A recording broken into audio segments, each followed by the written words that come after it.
The Galactic Council had always been a theater of arrogance, but on that day it became something far more venomous. Representatives of a dozen proud species sat in a vast chamber lit with crystalline beams, each voice carrying through the hall as they passed judgments, issued decrees, and traded insults with practiced cruelty. Humanity, the youngest member of this august assembly, had been summoned not to contribute, but to be ridiculed. The first insult was subtle, cloaked in patronizing words about newcomer enthusiasm. But it quickly unraveled into naked contempt. A hulking reptilian delegate leaned forward, teeth glinting under the light, and sneered that humans were a fragile anomaly of biology, destined to break before achieving relevance. Another, a feathered envoy from a species renowned for their centuries-long lifespans, laughed and added, "Even your lives are too short to matter. You burn out before you learn wisdom." The chamber erupted in approving chuckles, cruel and dismissive. They did not stop there. One by one, they piled their derision higher, emboldened by the echo of laughter. Some mocked humanity's wars, calling them proof of instability. Others derided their technology, insisting it was a crude imitation of what more advanced races had long abandoned. Every barb landed with theatrical precision, meant not only to humiliate but to remind humanity of its precarious position in the hierarchy of the stars. The human delegate sat alone, surrounded by predators and opportunists, his face impassive. They interpreted his silence as fear, his stillness as submission. They mistook discipline for weakness. That was their first mistake. A particularly arrogant speaker rose, a towering figure from a species known for their dominance in the outer rim. His voice thundered as he declared that humans were nothing more than a cosmic accident, a species that stumbled into space travel by luck rather than merit. He spoke of Earth as if it were a curiosity, a planet that should have been left in isolation to rot in its own violence. "You are a primitive experiment of evolution," he proclaimed, "a fragile species pretending at greatness. The Council tolerates you only for its amusement." The words ignited a chorus of laughter that rolled through the chamber like a tidal wave. Alien diplomats slapped their appendages together in amusement, some jeered openly, and others exchanged smug glances as if they had collectively won some grand argument. The atmosphere was electric with ridicule, a shared indulgence in cruelty at the expense of one solitary figure. The delegate from Earth did not rise, nor did he lash back. His eyes scanned the chamber, not with shame, but with calculation. In the reflections of polished marble and the shifting lights of the ceiling, he watched them reveal themselves. He noted the smirks, the dismissive gestures, the careless certainty of creatures who had never been truly tested. To them, humanity was a child stumbling into a room of giants. To him, they were blind to the storm they had just invited. No rebuttal was offered. No outburst disturbed the charade. Yet the silence that followed, when the laughter finally began to fade, was heavier than any shouted threat. For in that silence lay restraint, and restraint was something the Council had never learned to fear. The humans' hands remained folded, but in the unseen circuits of encrypted networks, a signal pulsed outward, silent, precise, unstoppable. Those who mocked would never hear the words carried in that pulse. But somewhere far beyond the Council chambers, receivers awakened, codes unlocked, and a chain of events began to move with the inevitability of falling stone. Still, the delegate's face revealed nothing. The Council, in their arrogance, interpreted this as proof of defeat, proof that their insults had achieved their desired effect. They turned to other matters, dismissing humanity with the wave of a hand as though swatting away an insect.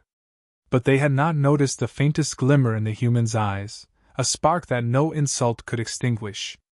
What they mistook for fragility was endurance. What they mocked as insignificance was patience. And what they thought was silence was the calm before retribution.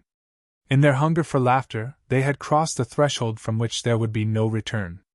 Their words would echo long after their voices were silenced, not as mockery, but as the first cracks of fear. The Council chamber had roared with ridicule. Soon, those same walls would remember only silence. Humanity had always been misjudged. To the Council, they were an immature species clinging to borrowed knowledge, yet their history told a different truth.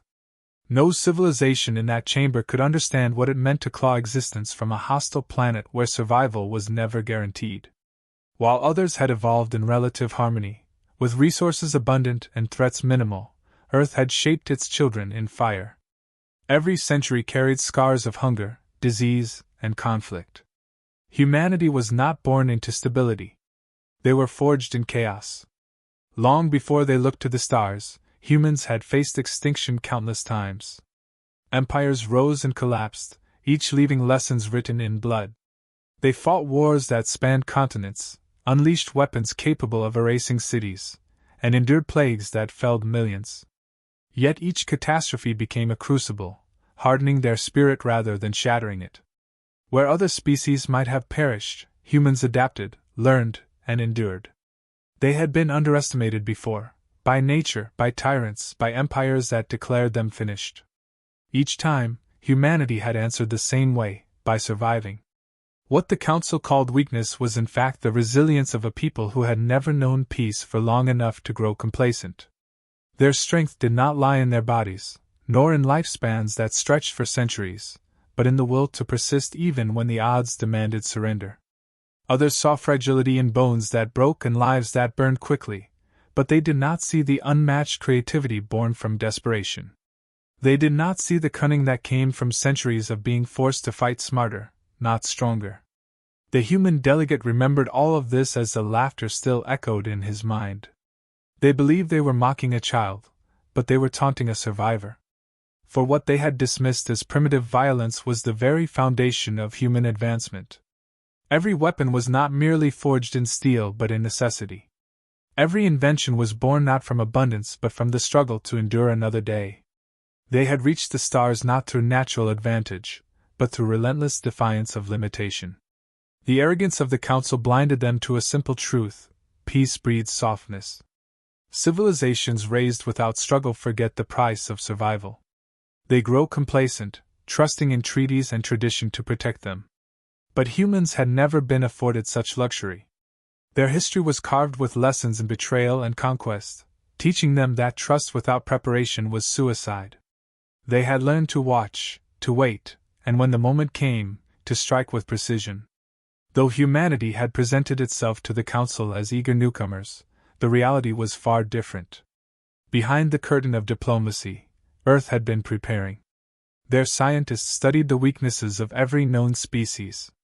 Their strategists mapped supply routes and calculated the vulnerabilities of fleets. Their engineers worked in silence, designing weapons that were never shown to the Council.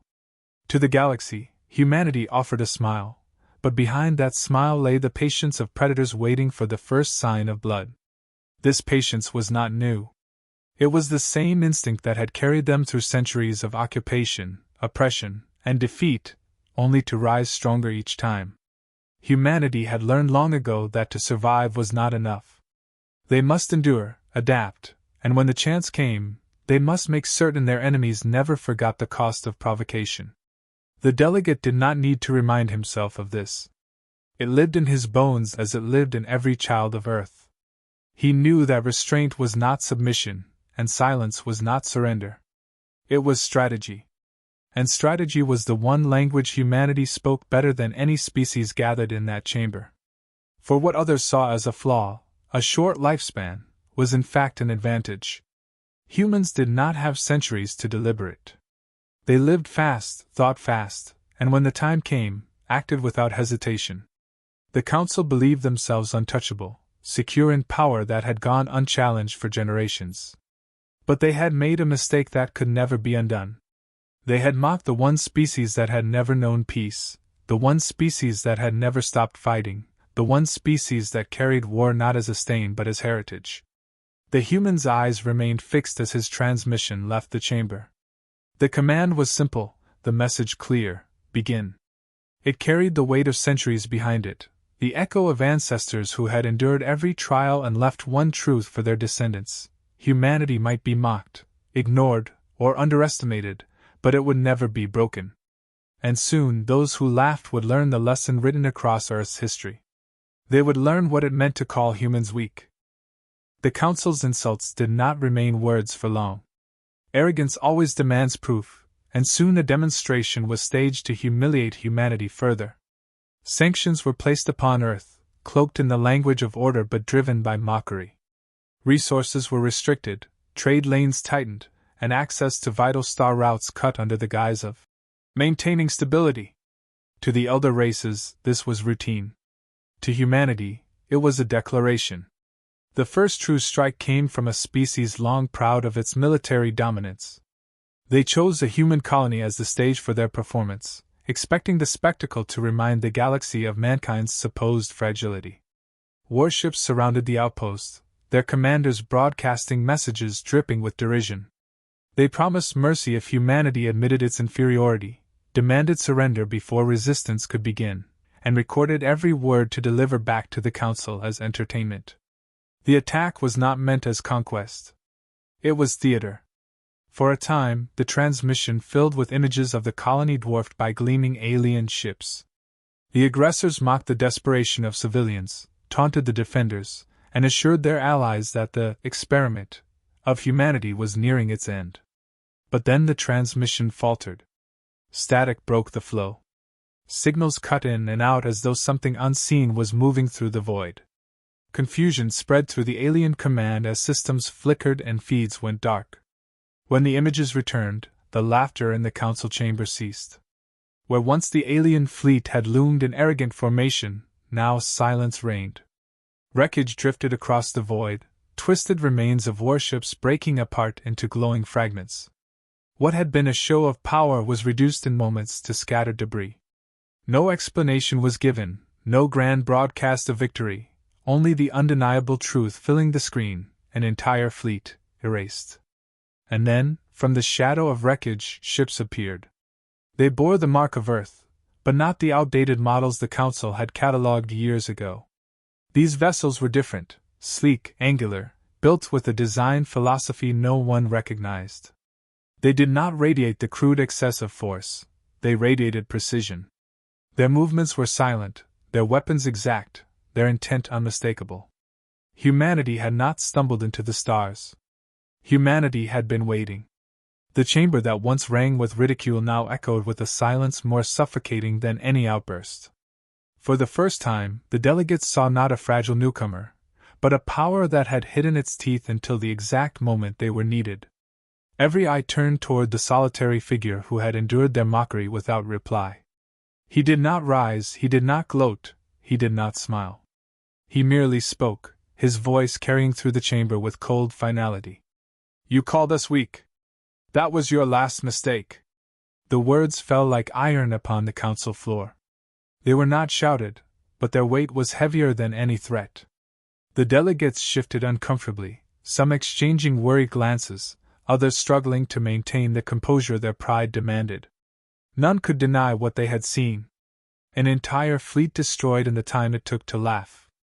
The significance was not in the destruction itself, but in the way it had been delivered. Humanity had not boasted, had not declared war, had not even announced its retaliation. It had acted with efficiency so complete that the lesson could not be mistaken. This was not a species desperate for recognition. This was a species proving a point with surgical precision. Mockery had consequences. What unsettled the chamber most was the realization that if such strength had been concealed, then what else was hidden? How many ships? How many weapons?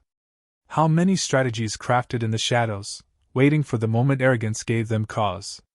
The galaxy, so certain of its superiority, found itself staring at a mirror reflecting not weakness but potential sharpened by centuries of survival. No more laughter filled the council. Only the echo of those 6 words spoken by a human whose silence had once been mistaken for fear. And though the delegates tried to regain composure, the seed of dread had been planted. For they understood, even if they would not admit it aloud, that the demonstration was not victory. It was only the beginning. The galaxy had always believed power meant size, the bulk of fleets and the weight of numbers, but humanity demonstrated something else entirely. Their retaliation unfolded not as a grand campaign but as a sequence of precise operations that shattered illusions of security.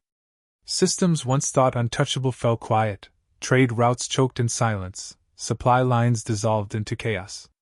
Alien commanders scrambled to make sense of what was happening, yet by the time their reports reached the Council, the events were already history. Human warships did not engage in open contests of strength. They struck where arrogance left blind spots, dismantling infrastructure, cutting communications, and neutralizing defenses before any coordinated response could be formed. What unnerved the elder races most was the speed, actions that should have taken weeks accomplished in hours. Colonies surrendered without resistance not because humanity outnumbered them, but because the psychological blow was too severe. They faced an enemy who moved with a clarity they could not match. Every maneuver carried the unmistakable mark of preparation. It became clear that humanity had studied its rivals in secret for years. They knew where fleets would be stationed, what algorithms ran defense grids, and which choke points could sever entire economies. Species that once laughed at human lifespans now realized the danger of living fast. Decisions made in decades by others were made in days by humans, and they wasted no time second-guessing themselves. The reports reaching the Council were not of battles, but of dismemberments. An armada vanished near a nebula after its targeting systems collapsed in perfect unison. A fortified station surrendered when every oxygen regulator shut down simultaneously without a shot fired. Merchant convoys disappeared into silence, their escorts hacked and immobilized. Humanity was not merely fighting, they were demonstrating mastery over every weakness their enemies had ignored. Delegates in the chamber watched in disbelief as message after message poured in, each confirming that what had begun with one fleet was not an isolated event but a campaign spreading like wildfire. Entire star sectors were paralyzed before the Council could draft its first resolution. The arrogance that had filled the chamber days before now curdled into fear. At the center of this storm, the human delegate remained unchanged. He spoke rarely, but when he did, the weight of his words pressed against every ear. "We warned none, yet prepared for all," he said coldly, and in those words the truth became unavoidable. While the galaxy basked in complacency, humanity had been sharpening its claws in the shadows, biding its time until provocation forced its hand. For those who had underestimated them, the punishment was merciless. Entire dynasties that had orchestrated the mockery of Earth watched their fleets vanish, their territories dismantled, their reputations destroyed in days. Their requests for mercy met only silence. The message was unmistakable: ridicule had a price, and humanity demanded payment in fear. Some civilizations tried to resist, but resistance collapsed under the weight of terror. Soldiers refused to fight an enemy that dismantled entire fleets without firing on them directly. Civilians whispered stories of ships appearing from nothing, striking with surgical precision, then vanishing before alarms could be sounded. Fear became a contagion spreading faster than any war. The Council, once so loud in its mockery, now sat in silence as its power unraveled. The lessons they had failed to learn were being carved into them with each passing hour. Humanity did not roar with dominance, nor did it drown its enemies in numbers. Instead, it wielded knowledge, patience, and ruthlessness. The galaxy had mistaken restraint for weakness, and in doing so, invited a retribution that could not be undone. The human delegate ended one address with words that chilled even those who had not spoken against Earth. "Did you think centuries of war taught us nothing?" That line spread beyond the chamber, repeated in whispers across planets as news traveled. It was not just a question, it was a condemnation. Humanity had survived endless trials, and now those trials became their greatest weapon. What began as laughter had transformed into silence, and from silence into terror. The Council understood that they were no longer judging humanity. Humanity was judging them. The galaxy did not fall to fire and conquest, but to memory. Humanity never declared a war of expansion, never demanded tribute, and never crowned itself with titles. What they delivered instead was a lesson engraved so deeply that no race could ignore it. Every fleet dismantled, every stronghold silenced, every surrender accepted without negotiation left an imprint heavier than destruction itself. The Council had asked for entertainment when they mocked humanity. What they received was a warning that would echo across generations. In the final assembly after the strikes, There was no laughter, no jeering, no arrogance. The chamber sat in oppressive stillness as the human delegate finally rose. His words were calm, deliberate, yet each one carried the force of iron across the hall. Weakness? No. You mistake restraint for weakness. Humanity has survived worse than you. And now you will remember us. There was no need for volume. The silence of the chamber ensured every syllable landed like a hammer. The delegates understood the truth. Humanity had shown only a fraction of what it had prepared. If restraint were to be abandoned, the consequences would reach a scale none of them wished to imagine. Their civilizations had lived for centuries in assumptions of superiority, but in a matter of days, those assumptions had been burned away. Now they faced a species that did not seek validation, but respect through fear. The aftermath was swift. Across the stars, stories spread faster than official decrees. Children of alien worlds grew up hearing tales of the day the Council laughed at mankind and paid for it in ruin. Veterans spoke of human fleets moving like shadows, of enemies collapsing without a shot, of words spoken so coldly they cut deeper than any blade. Empires built monuments not to celebrate victories but to remind themselves never to provoke Earth again. Shrines rose in alien cities not in reverence but in caution, inscriptions carved to pass the memory forward. Never underestimate humanity. The psychological impact was greater than the physical losses. Fleets could be rebuilt, stations reconstructed, trade resumed. But the fear of mankind lingered. Delegates found themselves lowering their voices when discussing Earth, soldiers hesitated when ordered to mobilize near human space, and rulers who once dismissed the species now reshaped policies around never provoking them again. Yet humanity did not boast. They did not parade their strength nor demand public apologies. Their silence was worse than gloating because it left every alien leader wondering how far the humans would go if provoked again. This uncertainty became a weapon sharper than any blade. The galaxy realized it had not faced human wrath in full, only a measured response meant to correct a mistake. And that knowledge gnawed at them. Generations later, the tale endured. To speak of humanity was to speak of the warning carved in wreckage and fear. Parents of distant species cautioned their young with simple words. Do not laugh at the humans. Do not call them weak. Records were preserved not to glorify Earth but to ensure no one repeated the Council's mistake.